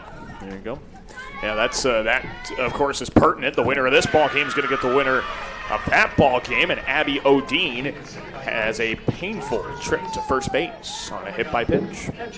Before that hit batter by Odine, in the last 2 1/3 innings, to your point, that Assumption's been kind of going quietly. Dakota Lake's only allowed 1 base runner since that 2-run second inning. But now that hit batter makes it 2 base runners allowed, and Odine is going to be run for by Allie Castle. It's been our first courtesy runner of the day overall. Haven't seen really many. And this is a pinch runner with Odine, the right fielder, so just maybe like the speed from Castle a little bit more. 4 for 4 stolen bases, 7 runs scored this year. She's also batted a little bit, but first IMT insurance substitution. Yes, IMT insurance substitution. And of course, learn how you can be worry-free with IMT at IMTINS.com. It's the best ad read we have. It rolls off the tongue the best. I love it. Flows I so love well. it. And I almost forgot to do it. Thank you so much for keeping me on the right page. I swear, this is the most I've seen. Usually with designated players and whatnot, you see it so often. Yeah, even and some of the bigger schools might bring in a relief pitcher too, but that is the first substitution of the day. My goodness. Better late than never here in the bottom of the 5th inning. Absolutely. 0-2 count here to Charlotte Niji, quickly behind, and takes one low and away. Of course, Niji trying to find that pop she had in the first inning when she exited the right center field fence with her first varsity home run. Comes on the biggest stage of the state tournament, and Niji waves through the changeup and misses. It was dropped by the catcher Sharp, but of course first base is occupied, so it's an out anyway for the second out, and now Marissa Boynton bats. Of course, you're going to want to stay tuned here to the Girls Digital Network all day. 2A and 1A quarterfinals are going to take you all throughout the night. Semifinals tomorrow. Boynton takes a strike. And, of course, our friends at Iowa Public Television will have you covered with the championship games on Thursday and Friday. 0-1. Line drive back up the middle. A base hit from Boynton. It's her first time reaching today. It's the 5th hit for the Knights, and 2 are aboard with 2 outs against Dakota Lake as Callie Miller, who's reached twice, comes up to bat. Callie Miller with 2 aboard, 2 outs. Base hit in the second. Reached on an error in the third. She scored a run in inning number 2 as well. Can't slow down here if you're Dakota. You're giving up 2 here right in a row, but you got 2 outs to lean on. And off the end of the bat, that's foul. And of course, if you're Assumption too, you're starting to sense, okay, Saydel's got a little bit more confidence offensively. We might want to consider getting some insurance runs on the board. That's the big thing too. Assumption has not scored in almost 3 full innings. It'd be nice to see if they can get on the board here. 0-1 upstairs. Runner at second is Allie Castle. She might be trying to bait a throw to second. She is. Of course, try and make the Saydel defense make a mistake, and now Dakota Lake wants to change the ball. You think about it, you're like, well, 2 outs, no way they're going to steal. But the way that Coach Edwards has coached today, I wouldn't be surprised if he wants them to steal. Got nothing to lose up 5-0. Yeah, the Knights have stolen 3 bases. 2 of them were to third base. Yeah. And now you got the chance to maybe talk about a double steal here with 2 outs. Counts 1-1 to Miller. That's a wave and a miss. Strike 2. was a heck of a slider on the top corner. That one just ran away, repelling off of the bat of Miller. Needs this big third out here. 1-2 from Lake. It's out of play. Dakota's been so good at just adjusting to where the umpire goes, and it's weird, but yes, the zone changes over the course of the game, and Dakota's been done a really good job at adjusting to where she needs to go, whether that be top corner or inside. She's tagging outside now and fouls it back once again, does Miller.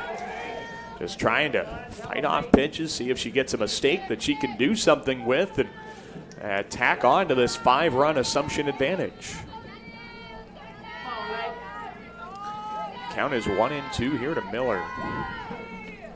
And that's a ground ball left side of the circle. They're going to call interference at short. The runner, Castle, runs into the shortstop, Dakota Wright, and that will end the inning.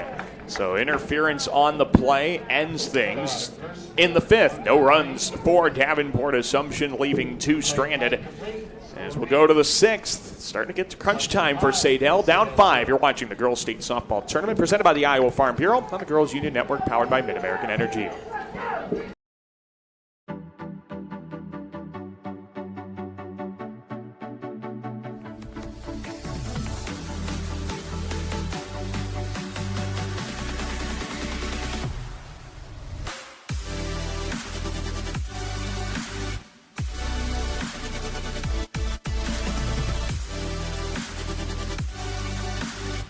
Slade's the place for you!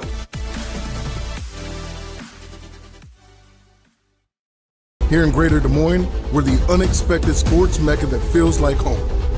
We are the big ballers, the little kickers, the underdogs, and the bulldogs. We've got events wacky and wild, big and small, we host them all. And that old sports cliche, nobody believes in us? Nah, when you come here, you'll believe. Because in Des Moines, only the S's are silent. Let's go!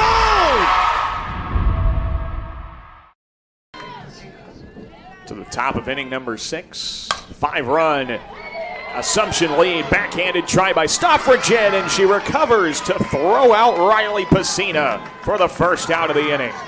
It's a couple times Saydel has swung on the very first pitch of the inning, and I know they're seeing green lights here, but man, it's tough when you get one pitch down and you're like, well, we're already down to 2 outs. Yeah. Very, very tough play by Stoffridgen. Went to her right. Made a nice play and recovered. Now Mackenzie McKay against Leah Morrow. And fouled it back. 6 hits. The only 6 base runners allowed by Leah Morrow. She has left all 6 on the base, has 2 left in scoring position as she is working towards a shutout here in the state quarterfinal. The 0-1, and it's high. It's weird, but when she started, she had struck out a couple of those. I'm like, all right, no-hitter coming. That's cool. Yeah, she did retire the first 5. I know no-hitters they're not common, but I do remember a couple happening in recent years through the state tournament. Yep. Yeah, you wouldn't call them common, but you wouldn't. Yeah, they're definitely not as rare as you see. Right, yeah, exactly. Perfect games now. That, on the other hand, I think, rare. because they do have those in the media guide. Those fit on one page. The no-hitters don't, but the perfect games do. Have to go look when the last one was. But. Yeah. Well, it's not in play today, unfortunately, but maybe we'll see one this year here in the state softball tournament. But now, of course, you know the rule. Now that we've talked about it, it's never going to happen, especially because we're talking in a general sense now. Never going to happen. Swing and a miss on 2-2. McKay goes down. It's another strikeout for Leah Morrow, her 8th. In 5 2/3 innings of shutout softball. And now Catherine Van Houten trying to get something going with 2 gone. Yeah, just need anything at this point. It's your second to last time up to bat. Make something easier for you here in the bottom innings. Well, this is a bat that's been trying to do that here today. Van Houten has 2 2-out hits. She's 2 for 2 as she fouls one back. The most consistent bat here for Saydel. She's the only one that has not recorded an out here today. We'll see if that changes here and if Leah Morrow can work another 1-2-3 inning. Oh, one's high.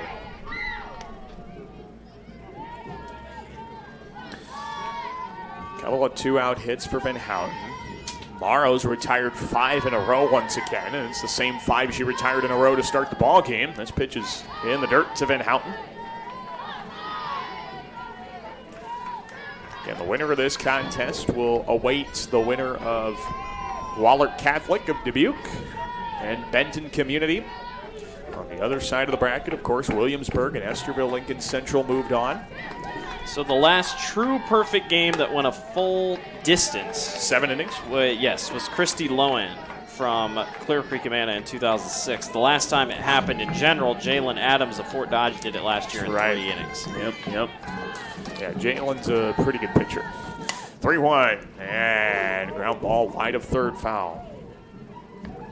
I believe Jalen's going to be part of one of the championship game festivities. She joined that 100 career win club in Fort Dodge, so she'll be recognized, I think, as part of the championship. She's the only one? There was somewhere there's only been one new 100. I can't remember what it was, but either way, very neat. Very awesome achievement, and there's another strikeout by Leah Morrow. She's struck out 9 through 6 shutout innings, and she gets a nice hug from Izzy Krogman, as Krogman didn't have to do a whole lot of work that inning. Couple of strikeouts, another shutout frame. Go to the bottom of the 6th, 5-0 Knights on the Girls Union Network, powered by Mid-American Energy. What's affordable to her might not be for him. Our means may be different, but our need for energy is the same. And keeping the price for that energy as low as possible is exactly what we strive to do. It's what we've always done. Investments made 10 years ago have kept prices nearly unchanged. Investments made today will help keep prices predictable for the future. With energy that's cleaner, reliable, and affordable for all. An energy future that's American-made. Mid-American. Obsessively, relentlessly at your service.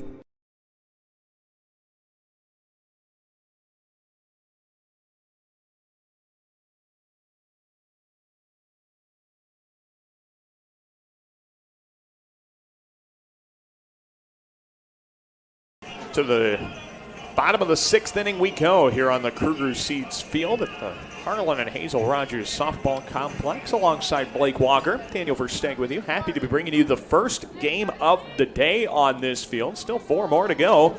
A bunch of quarterfinals. 2 2As and 2 1As will finish off the day. Of course, we get it started with this 3A quarterfinal, and Davenport Assumption has been in control. They scored 5 runs in the first 2 innings, and that has been enough. Leah Morrow's got a shutout rolling through 6, and now she takes a strike to start her 3rd at-bat of the day. Entire mindset here for Saydel, just limit the damage. 5-0 is already a steep battle to climb, but if you could just keep it 5-0. Yes. Don't want to give up anything else. Yeah, you already are going to need 5 runs in the 7th inning. You don't want to make it 6 or 7 or something even worse than that.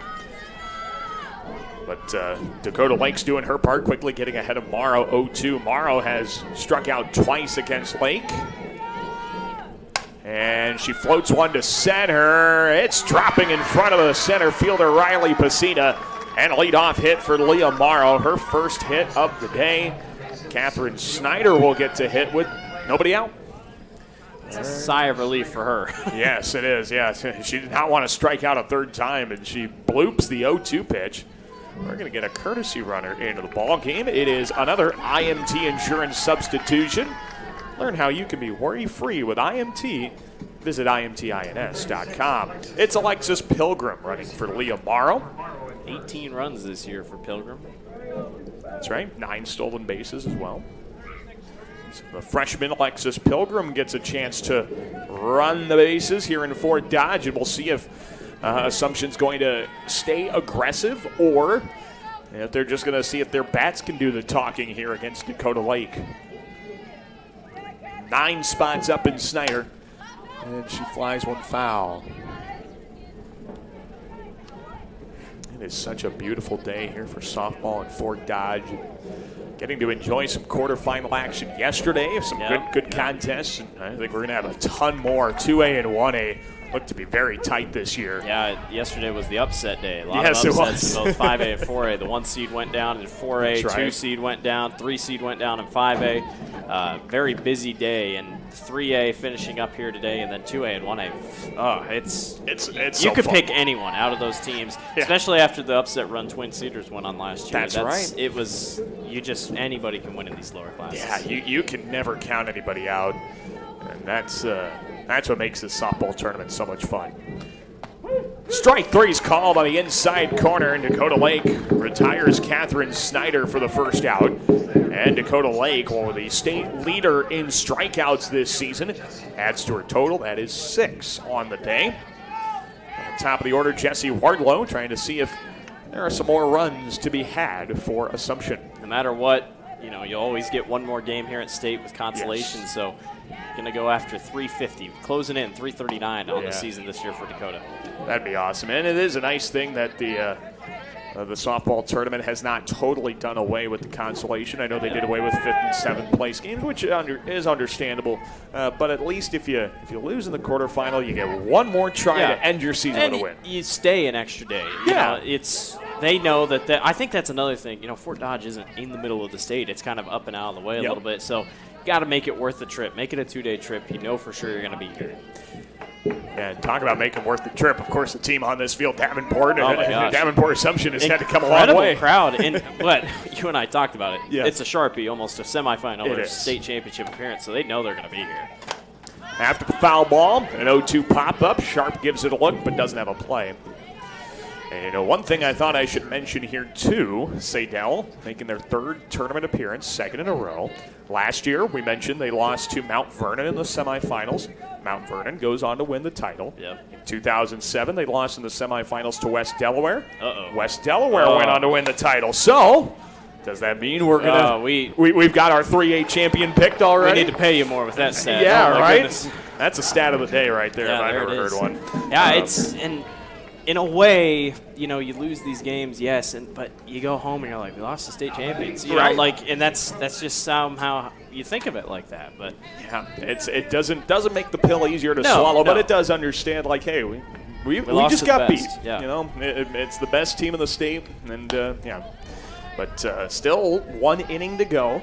Saydel has put together 6 runs. They've scattered them just a little bit more than Coach Van Houten would have liked. But now Dakota Lake's got 2 outs. She's not letting that leadoff hit worry her. And this one's fouled to even the count at 1-1. Of course, I figured that taking a look at who Saydel has lost to and the fact they've lost to the eventual champs the last 2 years, it's very fitting with Assumption. You kind of think Assumption's going to get a chance to run to the title when one's inside. And like I said, 4 out of the last 5 years, they've been a part of the title. Williamsburg-Albia broke that a couple of years ago. But, it's a collision course for them every single year. Strike outside corner, 2-2. And I think that was the biggest question when Ron Farrell stepped away last year was, would the success continue? Could Tyler Edwards, Coach Edwards was his assistant last year, and could he continue the success? I think Coach Edwards has proven that he's got what it takes to lead this program. And it's so crazy because they go to state championships in soccer, and then most of that soccer team just jumps right into softball, and then they do it in softball. It's just crazy. Fly ball to center, long run, diving catch in center by Riley Pacina. And the 6th inning ends with an exclamation point. Maybe does that spark some momentum here toward the 7th inning? He'll just have to come back and find out. 5-0 Knights. Saydel down to their final 3 outs in the quarterfinal round after this on the Girls Union Network powered by Mid-American Energy. Hello, I'm Brent Johnson, an Iowa farmer from Calhoun County and president of the Iowa Farm Bureau.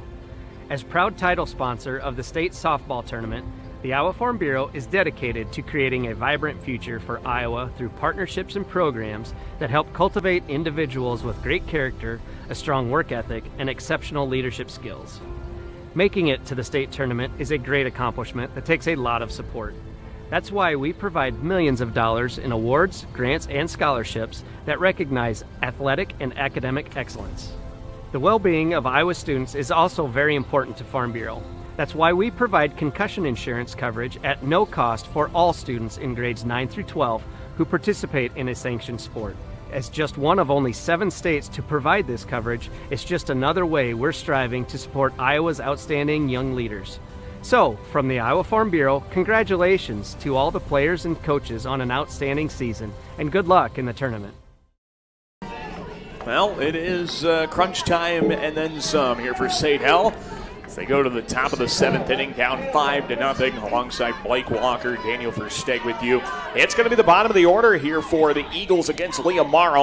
And the first pitch is line to left. There's a base hit, and Lucy Peak gets things started for the Eagles. It's her 2nd hit of the day. Blake, you can't score 5 without the first one. Yeah, and how important that is to get it on the first at-bat of the inning. And no outs, have a runner on. Just be smart here. Got to be smart. Get something out to the outfield. Yeah, you cannot record an out on the base paths. You've got to put the ball in play at a minimum. You need to string some hits together. Colby Tenborg shows bunt and fouls it. Missed it. Just barely missed it. Couldn't quite get it down in fair territory. And of course, you got to string a few hits together down 5 because, right now that tying run is still long away in the dugout. And bunting isn't wasting now, but no, it's I do question that just a little bit just because you kind of want all 3 outs here. 0-1. She swings away this time and fouls it out of play. And now you're stuck because now you're at 0-2, and now Morrow can do whatever she wants here. And she has done whatever she wants to this point. 6 innings and shutout softball. She's allowed 7 hits, but that's it. She hasn't walked anybody, hasn't hit anybody. No errors for the Knights. See if she can finish the job here. 0-2 pitch is low to Colby Tenborg. Tenborg, who's been so good in the field playing second base. She's been an anchor for the Eagle defense today.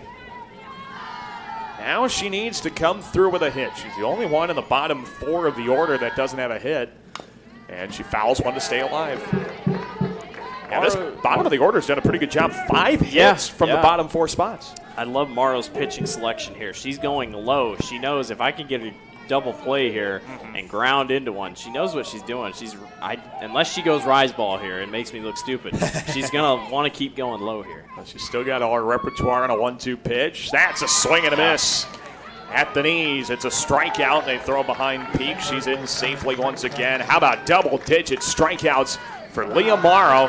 And now Lauren France will bat. Yeah, we talked about Dakota coming in as the strikeout king or the strikeout queen here, but Morrow coming in doing her job. She has a 0 points ERA under 1 for a reason. Yeah, 0.64. This is a fly ball down the left field line. It drops in foul territory, but an outstanding effort by Marissa Boynton. She nearly got the glove on the ball, but it is a entertaining strike 1. Yeah, how about Leah Morrow? We did hype up Dakota Lake, but she has come out and outdueled one of the best pitchers in the state this season. Yeah, she has. If not the best pitcher in the state statistically. 0-1. There's a fly ball to center. Hangs up for Jesse Wardlow. That's a can of corn. And Saydel's down to their final out here on the winner's side of the 3A state bracket. It is the top of the order, so Saydel does have that part going for them. Caden Sharp, who's 1 for 3. She struck out twice. 2 of the 10 strikeouts recorded by Leah Morrow. And the first pitch here to Sharp, that's foul. Nice grab by Dakota Wright here in the box off the net. Yep. Enjoys the atmosphere and enjoys that nice play. 0-1 count here to Caden Sharp. That pitch is softly hit to third. Callie Miller to first. And Davenport Assumption takes down Saydel. Wait a minute. Yeah, what do we got here? It was off her foot. That's what Coach Van Houten said. Okay, yeah, they're going to talk about it here. The game is not over yet. Davenport Assumption celebrating in the circle, but it might be premature. Yeah, they were a little delayed. I was wondering. I was like, why aren't we celebrating? Yeah, Martin Van Houten saw that one pretty quickly. And they're going to say foul ball. So it is a hit off the foot of Caden Sharp. So hold on. Davenport Assumption is not won yet. Why has that happened twice today? We thought it was an out, and it turned out to be a foul ball. Yeah. Hold your horses. Hold on. We are not done yet. Saydel still has life here in the top of the 7th inning. They are grasping for air, but they are still alive. 0-2 count here to Sharp. Morrow's pitch up and away. They throw behind the runner, Lucy Peak, and she's in safely once more. Yeah, I noticed that too. I was like, can we talk about it being the end of the game? And I was like, nobody happy. was celebrating. Yeah, nobody reacted. 1-2 counter to Sharp. And check swing. No appeal. They say she didn't go on a pitch up. Yeah, it looked like she held back. Yeah, that was close. And they say no swing. 2-2 count. Sharps turn this into a battle. Morrow just 1 strike away. The pitch, ground ball to third. That one's played fair by Miller, and the throw to first this time ends the ball game as Davenport Assumption is on to the semifinal round. Once again, all 8 of these runs in a row have at least gotten to the semifinal round or better, and Davenport Assumption takes down Saydel by a final score of 5-0. Just a great performance in the circle by Leah Morrow. 7 innings of shutout softball, allowing 7 hits, striking out 10, and Blake outdueling a very outstanding pitcher in Dakota Lake. Yeah, and while this is the end of Dakota Lake's career, obviously gets the consolation, but for fighting for state championships, what a heck of a career for Dakota. But Leah Morrow, I mean, she's been in this position before. She knows what to do and makes the most out of it today. Cool as well that Saydel having junior Abby Estrada, who suffered a cardiac arrest earlier this year. She's part of the handshake line for the Eagles. Davenport Assumption, of course, being very, very careful with Estrada, who's still trying to get back to full form. And very cool to see the Knights giving her some credit. Yes. Now, Tim Fitzpatrick, public address announcer, will take things over for the trophy presentation. Congratulations. Both teams had a well-played game. And there we go. It's a little bit quicker here. It's a little bit quicker than the basketball tournament. Yeah. A little celebration, move them on in the bracket, and Davenport Assumption is a 5-0 winner behind a shutout performance by Leah Morrow. Of course, the 2-run home run by Charlotte Niji in the first inning helped spark things as well. 5 runs in the first 2 innings for Assumption, nothing the rest of the way. Well, that'll do it for this 3A quarterfinal. Davenport Assumption is going to move on to face either Dubuque Wahlert or Benton Community. They are still playing their 3A quarterfinal on the other field. Coming up on this field, a 2A quarterfinal, the top seed in the 2A bracket, the Regals of Iowa City Regina. They're going to face their other division rival in the the River Valley Conference in the Northeast Rebels. That'll be coming up here at 1 o'clock. Until then, speaking for Blake Walker, Daniel Versteg, thanks for tuning in to Iowa Girls State Tournament Softball presented by the Iowa Farm Bureau on the Girls Union Network powered by Mid-American Energy.